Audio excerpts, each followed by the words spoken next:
Welcome everyone to another NXT review. Tonight was a great show as always. So let's kick off with the night with the first match: Austin Theory versus Oney Lorcan. Great back and forth match.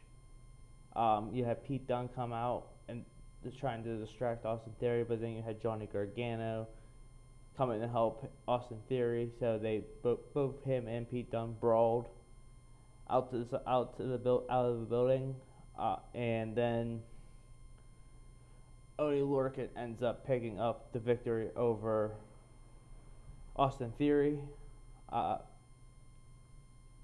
and that we come to a vignette with LA Knight that he basically saying why she should carry the $1 million legacy, and basically him in a nice house and his car and a bat and hot tub.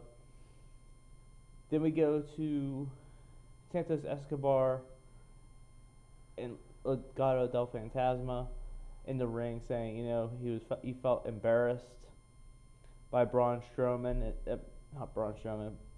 Reed. Um, he Bronson kept showing the video of him getting smashed from last week into the glass. He he got Bronson comes to the ring, and then all of a sudden MSK came. So Santos Escobar and suggested that they do a winners takes all match for both the NXT Tag Team Champions and the North American Championships. That should be a good match for Takeover this coming Sunday. Then you had Hit Row coming out, them eyeing Legado del Fantasma, so we can probably see them in the future. Swerve has a match coming up against Killian Dane. Killian Dane versus Swerve Scott. Swerve picked up the victory after Top Dollar distracted Killian, and he was able to pick up the victory. Now, Mercedes Martinez, she was coming out to have a match. All of a sudden, she got attacked by Xia Li. They have a match this weekend at Takeover in your house. As soon as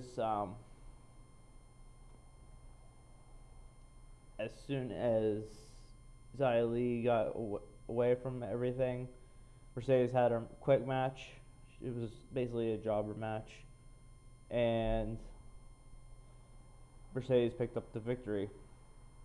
Backstage segment, Poppy was with Triple H and William Regal, and basically announced that she had put the album for all the NXT songs on Spotify and all of them streaming sites.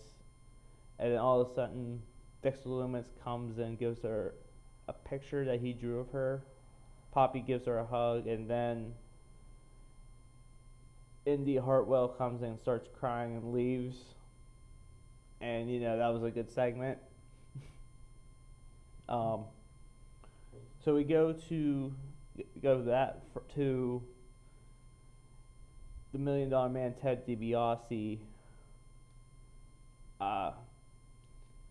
special announcement where him with Cameron Grimes and LA Knight. Basically says, only one of you can get the top of the $1 million mountain, and all of a sudden Ted DiBiase brings down the ladder. They said this is going to be a ladder match, and one of the security guards brings him a briefcase that contained the $1 million title. So this match will be a ladder match for the $1 million championship between LA Knight and Cameron Grimes at Takeover in your house. On to tag team action. We got Grizzled Young Veteran versus Jiro and Austin Gray. Great tag team match. a lot of good stuff happened. Tommaso Ciampa and Timothy Thatcher ended up coming watching the match. Grizzled Young Veterans, though, picked up the victory and announced that next week they will have a tornado tag match, which I can't wait for. Candice LeRae's hit next. We got Candice LeRae hitting the ring. Wonder what she has to say. Come back from commercial, and Bobby Fish says that he has tells Oni Lorcan that he hasn't forgotten about what happened to him. So be prepared. So we go to the ring. Candice LeRae is basically saying she wants Poppy out because of what she did to Indy Hartwell, but out comes Io Shirai is Poppy. She says, "I don't wrestle, but I know someone does," and that has the return of Io Shirai, and I'm glad to see her back in action. We come back from commercial, and moments ago, Io stares down Raquel Gonzalez before Dakota Kai's match, and hopefully we'll probably see these two again in the near future.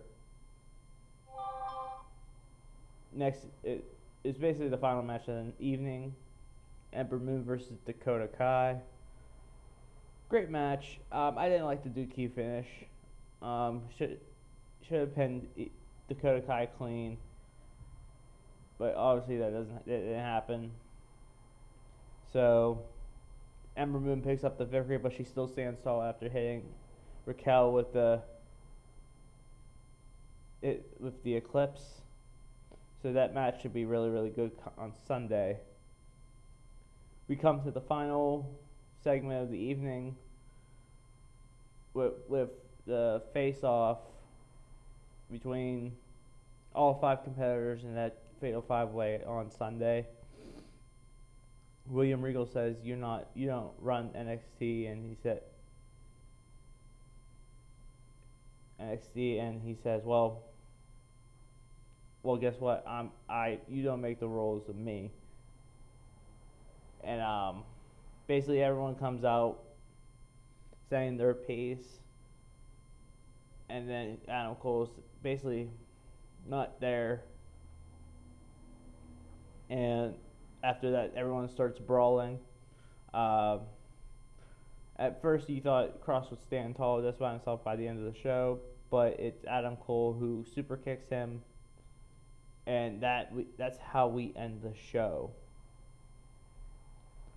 I thought it was a good show overall, and it's a good go home show for Takeover.